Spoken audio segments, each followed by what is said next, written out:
Logics. So మనం previous session లో alphabets అనేవి ఎలా గుర్తుపెట్టుకోవాలి అనేది డిస్కస్ చేసాం. సో ఆల్ఫాబెట్స్ వస్తేనే నెక్స్ట్ మనం ఏదైతే డిస్కస్ చేయబోతున్నామో ఆపోజిట్ లెటర్ లాజిక్ అని చెప్పుకున్నాం కదా.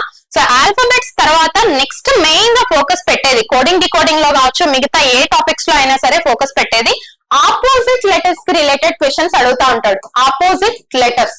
సో ఇప్పుడు ఏ అనే లెటర్ ఉంది, అసలు ఆపోజిట్ లెటర్స్ అంటే ఏంటి అంటే నార్మల్ ఫార్మాట్ లో చెప్పాలి అంటే సమ్ అనేది ఒక 2 లెటర్స్ సమ్ అనేది 27 ఉంటే మనం వాటిని ఆపోజిట్ లెటర్స్ అంటాం. 2 లెటర్స్ సమ్ 27 ఉంటే ఆపోజిట్ లెటర్స్ అంటాం.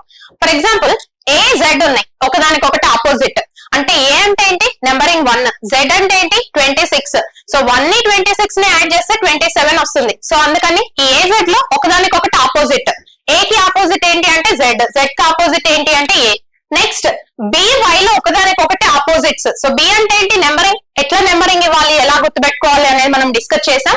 సో బి అంటే 2, వై అంటే 25. సో ఇవి రెండు యాడ్ చేస్తే 27 వస్తుంది. అందుకని బి కి వై, వై కి బి ఆపోజిట్స్.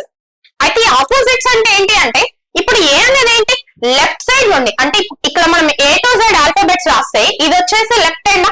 అంటే మనం ఎప్పుడు రిప్రజెంటేషన్ ఇవ్వడం నార్త్ డైరెక్షన్ రిప్రజెంటేషన్ ఇస్తాం కాబట్టి ఇది వచ్చేసి రైట్ హ్యాండ్. అంటే లెఫ్ట్ హ్యాండ్ లో ఫస్ట్ ఎలిమెంట్, రైట్ హ్యాండ్ లో ఫస్ట్ ఎలిమెంట్, ఇవి రెండు ఆపోజిట్స్ అవుతాయి. ఇప్పుడు ఆల్ఫాబెట్స్ రాస్తున్నప్పుడు ఇక్కడ ఫస్ట్ ఏ వస్తుంది, ఇక్కడ నుండి స్టార్ట్ చేస్తే జెడ్ వస్తుంది. So A Z opposites. Next ఇక్కడికి వచ్చేసరికి ఇక్కడ నుండి లెఫ్ట్ నుండి సెకండ్ లెటర్ బి, అలానే రైట్ నుండి సెకండ్ లెటర్ వై. సో అప్పుడు బి వై ఏమవుతాయి ఒకదానికొకటి ఆపోజిట్స్. లెఫ్ట్ నుండి థర్డ్ లెటర్ సి, అదే రైట్ నుండి third letter X. So C X ఏమవుతున్నాయి ఆపోజిట్స్ అవుతున్నాయి. మరి ఈ ఆపోజిట్స్ ని గుర్తుపెట్టుకోవడం ఎలా?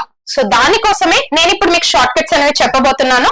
సో ఏ జెడ్ దీనికైతే ఆపోజిట్స్ ఏంటి అనేది నేను పెద్దగా చెప్పాల్సిన అవసరం లేదు.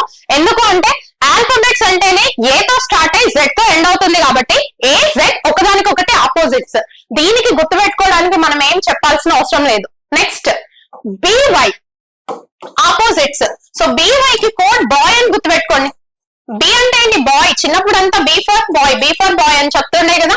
బట్ ఇక్కడ మళ్ళీ ఓ ని కన్సిడర్ చేయకుండా బి కి వై, వై కి B opposite letters. Next CX. So CX ఒకదానికొకటి ఆపోజిట్స్. సో సిఎక్స్ వీటిని ఎలా గుర్తుపెట్టుకుంటాము అంటే మనకి డిసెంబర్ వచ్చింది అని అంటేనే ఒక ఫెస్టివల్ అనేది ఫేమస్ ఫెస్టివల్ ఉంటుంది డిసెంబర్ 25th. ఏంటది క్రిస్మస్.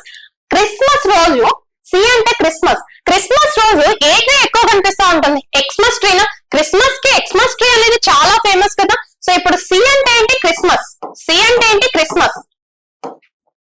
నెక్స్ట్ ఎక్స్ అంటే ఏంటి Xmas tree, Xmas tree. So Christmas కి ఎక్స్మస్ ట్రీ ఫేమస్. అంటే సి కి ఎక్స్, ఎక్స్ కి C opposite letters. Next D W ఒకదానికొకటి opposites, D W. So D అంటే ఏంటి డేవిడ్, డబ్ల్యూ అంటే ఏంటి వార్నర్. సో డేవిడ్ వార్నర్ అని ఎందుకు గుర్తుపెట్టుకోమంటున్నా అంటే చెప్పినట్టు ఇండియన్స్ అంటేనే ఐపీఎల్ ఫ్యాన్స్. ఐపీఎల్ లో ఎస్ఆర్హెచ్ కి ఇంతకు ముందున్న ఫేవరెట్ కెప్టెన్ ఎవరు అంటే డేవిడ్ వార్నర్. సో అలా గుర్తుపెట్టుకోవచ్చు. డి అంటే ఏంటి డేవిడ్, డబ్ల్యూ అంటే ఏంటి వార్నర్. సో మళ్ళీ అనిపించవచ్చు అదేంటి మేడం అన్ని ఐపీఎల్ వేలోనే మ్యాచెస్ వేలోనే చెప్తున్నారు. నాకు సరే నేను ఇండియన్ నే, నాకు మ్యాచ్ అంటే ఇష్టం లేదు. ప్రతిసారి మీరు ఐపీఎల్ వేలో చెప్తే ఎట్లా అంటే మన ఇల్లు ప్రతి ఒక్కరికి ఇల్లు అయితే ఉంటుంది కదా. సో ఆ ఇంట్లో డోర్స్ విండోస్ లేకుండా అయితే ఏ ఇల్లు కట్టుకోం కదా. సో డి అంటే ఏంటి డోర్, డి అంటే ఏంటి డోర్. డబ్ల్యూ అంటే ఏంటి విండో. ఇలా కూడా గుర్తుపెట్టుకోవచ్చు. So door, window. నెక్స్ట్ ఈ కి ఆపోజిట్ లెటర్ వి, ఈ కి opposite letter V. Recent times లో అందరూ వెహికల్స్ కొంటున్నవి ఏంటి electric vehicles. So fuel cost ని తట్టుకోలేక, పెట్రోల్ డీజిల్ కాస్ట్ లను తట్టుకోలేక మనం ఎలక్ట్రిక్ వెహికల్స్ అనేవి కొంటున్నాం. సో అట్లా ఎలక్ట్రిక్ వెహికల్స్ అని గుర్తుపెట్టుకోవచ్చు. అయితే నేను కోడ్ ఎలక్ట్రిక్ వెహికల్స్ అని చెప్పకుండా ఎల్ఓవిఈ అనే వర్డ్ గురించి చెప్తున్నాను. ఎల్ఓవిఈ. సో ఇదైతే ప్రతి ఒక్కరికి తెలిసిన వర్డే ఎల్ఓవిఈ. ఇదెందుకు రాశాను అంటే దీంట్లో ఎల్ఓ అనేవి ఆపోజిట్ పేర్స్ అవుతాయి. ఎల్ఓ ఒకదానికొకటి ఆపోజిట్స్. అలానే విఈ ఇప్పుడే చెప్పుకున్నాం కదా ఎలక్ట్రిక్ వెహికల్స్ అనేసి, ఇవి రెండు ఒకదానికొకటి ఆపోజిట్. అంటే ఇప్పుడు ఈ ఒక్క వర్డ్ ని గుర్తుపెట్టుకుంటే దాంట్లో ఫస్ట్ 2 లెటర్స్ ఒకదానికొకటి ఆపోజిట్స్, అలానే నెక్స్ట్ 2 లెటర్స్ కూడా ఒకదానికొకటి ఆపోజిట్స్ ఫామ్ అవుతాయి.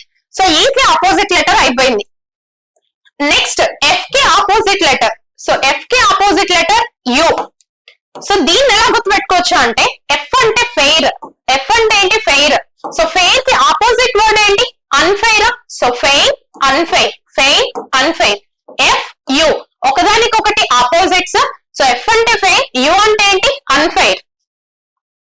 Next GT. జిటి మళ్ళీ ఇది కూడా వచ్చేసింది. ఏంటి? IPL match. ఐపీఎల్ మ్యాచెస్ లో రీసెంట్ టైమ్స్ లో యాడ్ అయిన టీం ఏంటి? Gujarat Titans. So GT Gujarat, Gujarat Titans అలా గుర్తుపెట్టుకోవచ్చు. జిటి అంటే ఏంటి? గుజరాత్ టైటన్స్. లేదు, ఈ గుజరాత్ టైటన్స్ జిటి అంటే ఇప్పుడెప్పుడో వచ్చింది, బట్ మేము క్లాసెస్ ఎప్పటి నుండో చెప్తున్నాం. మరి గుజరాత్ టైటన్స్ రాకముందు జిటి అంటే ఏం చెప్తుంది అంటే మనకు తెలిసింది ఫాదర్ ఆఫ్ ది నేషన్, జాతి పితామహుడు ఎవరు? గాంధీ తాత కదా. సో జి అంటే ఏంటి? గాంధీ. జి అంటే ఏంటి? గాంధీ. టి అంటే ఏంటి? తాత. సో ఇలా కూడా గుర్తుపెట్టుకోవచ్చు, గాంధీ తాత. నెక్స్ట్ హెచ్ఎస్ ఒకదానికొకటి ఆపోజిట్ లెటర్. జీ తర్వాత ఏంటి? H. So HS opposite letters. HS అంటే ఏంటి అంటే మాక్సిమం హైదరాబాద్ లో ఉండే వాళ్ళకి ఏంటి అంటే అది ఈజీగా ఐడియా ఉంటుంది. సో హైదరాబాద్ సికింద్రాబాద్ కలిపి ట్విన్ సిటీస్ అని పిలుస్తా ఉంటాం కదా, జంట నగరాలు అనేసి. సో హెచ్ అంటే హైదరాబాద్, ఎస్ అంటే ఏంటి? సికింద్రాబాద్. హైదరాబాద్, సికింద్రాబాద్. లేదు నాకు ఇది గుర్తు రాలేదు అనిపిస్తే హెచ్ అంటే హీ, ఎస్ అంటే she. So he, she. He అంటే అతడు, షీ అంటే ఆమె అని చెప్తా ఉంటాం కదా. లేదు ఇదే గుర్తు రాలేదంటే హెచ్ఎస్. మనమైతే అందరం స్కూలింగ్ కంప్లీట్ చేసే వచ్చాం కదా. సో స్కూలింగ్ అంటే ఏంటి? హై స్కూల్ కంప్లీట్ చేసే వచ్చినాం కదా. సో హెచ్ అంటే హై, ఎస్ అంటే ఏంటి? స్కూల్. హెచ్ అయిపోయింది. Next I. ఐ కి ఆపోజిట్ లెటర్ వచ్చేసి ఐఆర్. ఐఆర్. సో ఈ రీసెంట్ టైమ్స్ లో సెంట్రల్ గవర్నమెంట్ కి ప్రిపేర్ అవుతున్న వాళ్ళల్లో చాలా మంది ఇండియన్ రైల్వేస్ కి ప్రిపేర్ అవుతున్నారు. సెంట్రల్ గవర్నమెంట్ అంటేనే రీసెంట్ టైమ్స్ లో మనకి ఎక్కువ వేకెన్సీస్ వచ్చింది ఇండియన్ రైల్వేస్ నుండి కదా. So the prestigious Indian railways. I అంటే ఏంటి? ఇండియన్. ఆర్ అంటే ఏంటి? Railways. IR Indian railways. Next జే కి ఆపోజిట్ లెటర్ క్యూ. జే కి ఆపోజిట్ లెటర్ క్యూ. సో మనకి డెక్ ఆఫ్ కార్డ్స్ ఉంటాయి, పేక ముక్కల కట్ట అనేది ఉంటుంది. సో ఆ డెక్ ఆఫ్ కార్డ్స్ లో మనకి ప్రాబబిలిటీకి సంబంధించిన క్వశ్చన్ సాల్వ్ చేసేటప్పుడు డెక్ ఆఫ్ కార్డ్స్ ఉంటాయి కదా. దాంట్లో జే అంటే ఏంటి? జాక్. జే అంటే జాక్. క్యూ అంటే ఏంటి? క్వీన్. క్వీన్. సో జే అంటే జాక్, క్యూ అంటే ఏంటి? క్వీన్. సో జాక్, క్వీన్ ఒకదానికొకటి ఆపోజిట్స్. సో జే అయిపోయింది. నెక్స్ట్ కే. కే. కే కి ఆపోజిట్ లెటర్ వచ్చేసి పి. సో కే కి ఆపోజిట్ లెటర్ పి. దీన్ని గుర్తుపెట్టుకోవాలి అంటే కేపీ చదివితే అర్థం కాదేమో, రివర్స్ చదవండి, పీకే చదవండి. మనకి ట్విన్ సిటీస్ అనే కాదు, ఈ రెండు తెలుగు రాష్ట్రాలలో పీకే తెలియని పర్సన్ ఎవరైనా ఉంటారా? లేదు కదా. సో పవన్ కళ్యాణ్ ఎలా గుర్తుపెట్టుకోవచ్చు? కే కి ఆపోజిట్ లెటర్ పి, పి కి ఆపోజిట్ లెటర్ కే అనేసి పవన్ కళ్యాణ్. ఆరెంజ్ స్ట్రైట్ గా గుర్తుపెట్టుకోవాలనుకున్నా Kukatpally. So Kukatpally. So K P. So main గా మనం గుర్తుపెట్టుకునేది ఏంటి అంటే పవన్ కళ్యాణ్. కే కి ఆపోజిట్ లెటర్ పి, పి కి opposite letter K. Next L. L కి ఆపోజిట్ లెటర్ నేను ఆల్రెడీ చెప్పాను. ఎల్ఓ విఏ అనే వర్డ్ లో ఎల్ఓ ఒక ఆపోజిట్ పే, విఏ ఒక ఆపోజిట్ పే. ఎల్ తర్వాత ఎం.